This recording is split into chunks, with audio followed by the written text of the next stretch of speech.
यानी गौरी कली भाभी और गोली भैया की बेटी नहीं है, तो यही मतलब हुआ कि गौरी इनकी बेटी है। हम गौरी को किसी को नहीं देंगे। रानी जी, गौरी को आप गोद लेकर आई हैं। गौरी हमारे परिवार का हिस्सा है। गौरी इसी घर में रहेगी। अरे तुम लोग अगर ऐसे जिद करोगे तो कहीं ऐसा ना हो कि ये लोग हम पर केस कर दे। तब का तब देखा जाएगा माँ। लेकिन मुन्ना, मैं अच्छी तरह से जानता हूँ कि आपको गौरी बिल्कुल नहीं पसंद, इसीलिए आप चाहती हैं कि उसे जल्द से जल्द इस घर से भेज दें। मैं आपसे अपनी ममता की भीख मांगती हूँ। इस अभागी माँ की ममता को लौटा दीजिए। मुझे मेरी अनाया वापस कर दीजिए।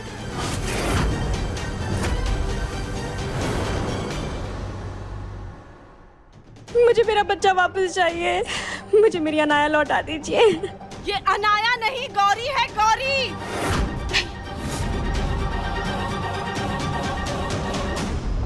भाभी, हम आपकी तकलीफ समझ रहे हैं, बल्कि हम सब भी गौरी को खुद से दूर करने के बारे में सोच भी नहीं सकते। अपनी बेटी किसी और को देने के बारे में सोच कर हमारी रूह कांप रही है, लेकिन हम क्या करें? एक बच्ची को उसके परिवार से दूर रखने का पाप हम नहीं कर सकते। आपने ही कहा था ना कि हमें देव की मैया की मजबूरी को समझना चाहिए। दुर्भाग्य ने इन्हें अलग किया, लेकिन आज जब किस्मत इन्हें मिला रही है, हम इनके बीच में नहीं आ सकते। भाभी,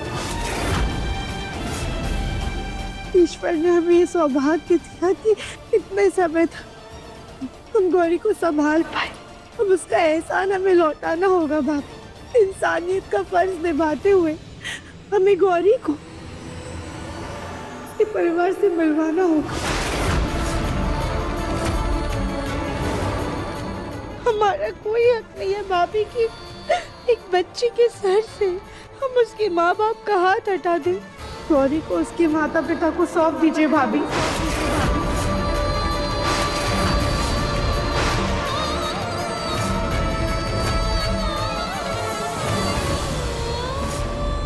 मेरा बच्चा मुझे दे दे। ये कैसी बातें कर रही हो तुम राधिका? गौरी बेटी है हमारी, माँ हो तुम उसकी। वो घर से चली जाएगी, तुम्हें कोई फर्क नहीं पड़ेगा। कैसी बात कर रहा है मुन्ना? कैसे फर्क नहीं पड़ता है राधिका को? अरे गौरी राधिका के कलेजे का टुकड़ा है, लेकिन राधिका इस वक्त स्वार्थी होकर तुम लोगों की तरह नहीं सोच रही है, बल्कि अपने स्वार्थ को नजरअंदाज करके सिर्फ और सिर्फ गौरी के बारे में सोच रही है। यही एक माँ का फर्ज होता है कि अपने बारे में ना सोचकर पहले अपने बच्चे की भलाई के बारे में सोचे। यही एक माँ का धर्म होता है बेटा।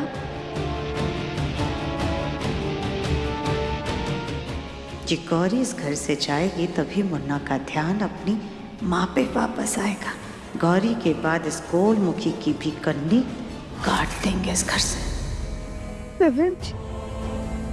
शायद गौरी और हमारा साथ यही तक था।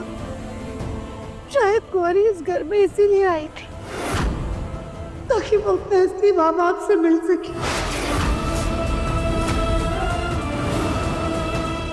दिल हमारा भी दुख रहा है तुमसे, लेकिन हम इतने कठोर नहीं हो सकते। एक माँ से उसकी बच्ची छीन ले।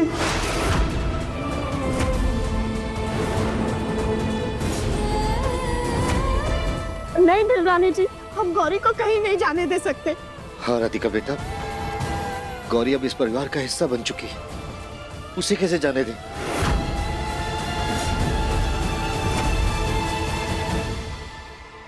पापा जी, अगर गौरी की जगह हमारे घर का बच्चा किसी और के घर में पल रहा हो तब क्या आप नहीं चाहते कि हमारा बच्चा अपने घर वापस आ जाए?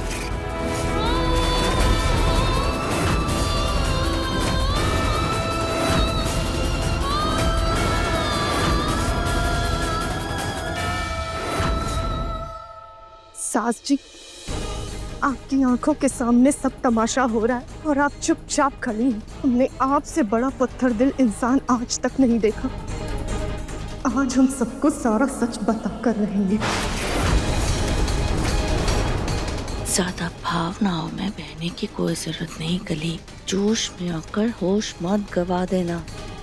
गलती से भी सच उगला तो बहुत भारी पड़ जाएगा कली बिटिया। अपनी बेटी को हमेशा के लिए खोने का पछतावा झेलने से बेहतर है हम चंद दिन अपने परिवार का गुस्सा झेल लें। भाभी, अब कुछ नहीं हो सकता है। किसी से कैसी भी बातचीत गौरी को यहाँ पर नहीं रोक सकती।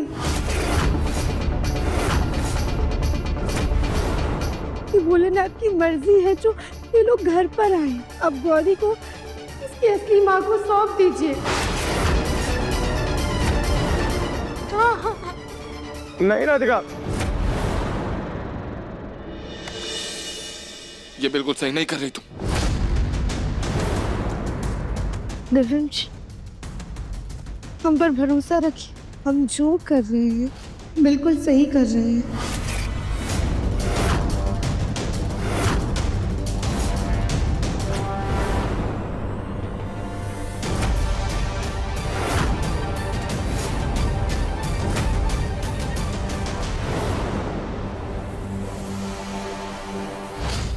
गौरी बेटा, अपने नए परिवार के साथ खुश रहना। आपकी मम्मा का प्यार और आशीर्वाद हमेशा आपके साथ है।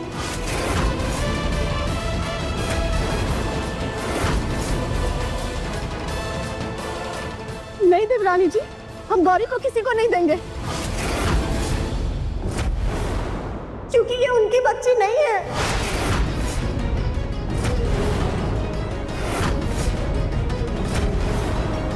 काली, दे छोड़ो और बच्ची को उसके माँ बाप को सौंपो। हाँ भाभी, इनके पास सारे सबूत है ये साबित करने के लिए कि गौरी इनकी ही बेटी है। ये सारे सबूत झूठे हैं। ये गौरी के माँ बाप नहीं है।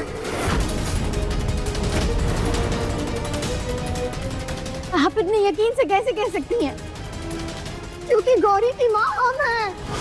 हम हैं गौरी की सगी माँ।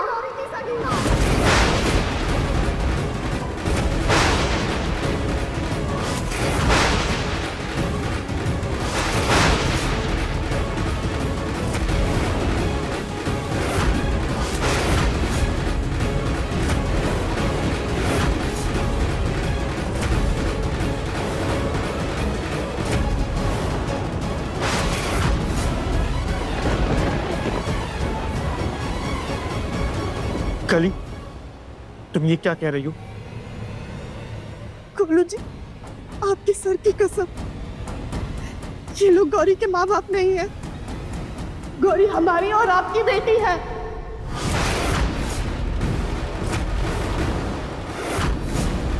गौरी को हमने जन्म दिया है।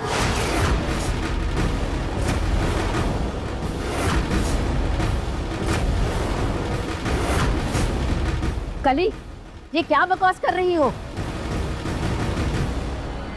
बकवास नहीं दादी सास जी, 100% सच है। गौरी गोलू जी की ही बेटी है।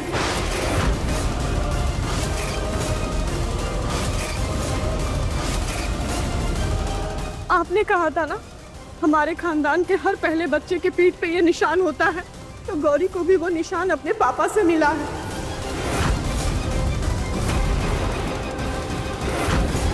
क्योंकि गौरी भी अपनी पीढ़ी की पहली संतान है।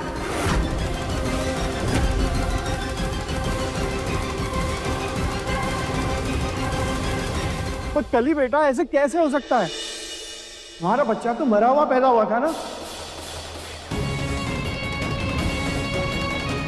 नहीं ससुर जी, हमारा बच्चा मरा हुआ नहीं जन्मा था, वो जिंदा था।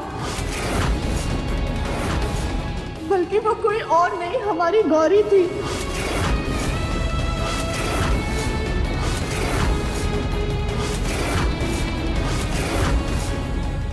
ये कली सब गुड़-गोबर कर देगी। दिमाग खराब हो गया इस शाम का। 4 दिन गौरी को क्या संभाल लिया इसने? सच में उसकी माँ बनने का फितूर सवार हो गया इसके सर पे। आप तो चुप ही रहिए सास जी, इस मामले में कुछ ना ही बोले तो अच्छा होगा।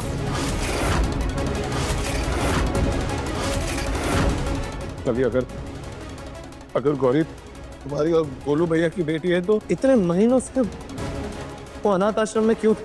तुम्हारे पास क्यों नहीं थी? और इतने महीनों से तुमने ये सच हम लोगों से क्यों छुपाया? हमारे साथ धोखा हुआ था देवर जी, हम तो खुद इस सच से अनजान थे कि हमारी गौरी जिंदा है और वो कहीं और पल बढ़ रही है। आप और देवरानी जी जब अनाथ आश्रम से गौरी को ले आए तब भी हम नहीं जानते थे गौरी हमारी बच्ची है। तभी भी हम इस सच से अनजान थे।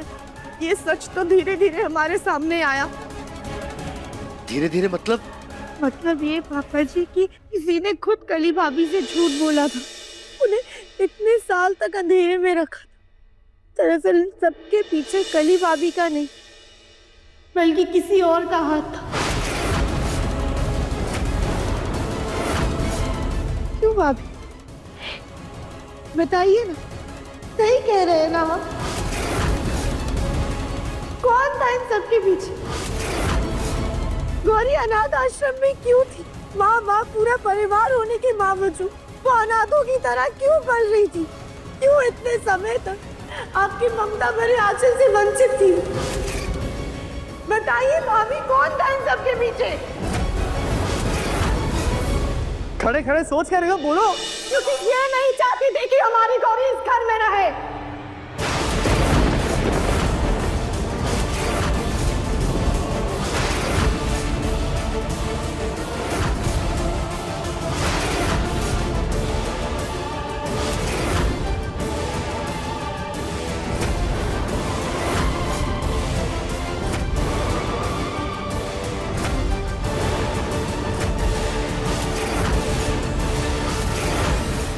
देखिए मन अति सुंदर के लेटेस्ट एपिसोड्स कभी भी कहीं भी। अभी सब्सक्राइब करें दंगल प्ले ऐप। अपने पसंदीदा शो के फुल एपिसोड देखने के लिए अभी डाउनलोड करें दंगल प्ले ऐप।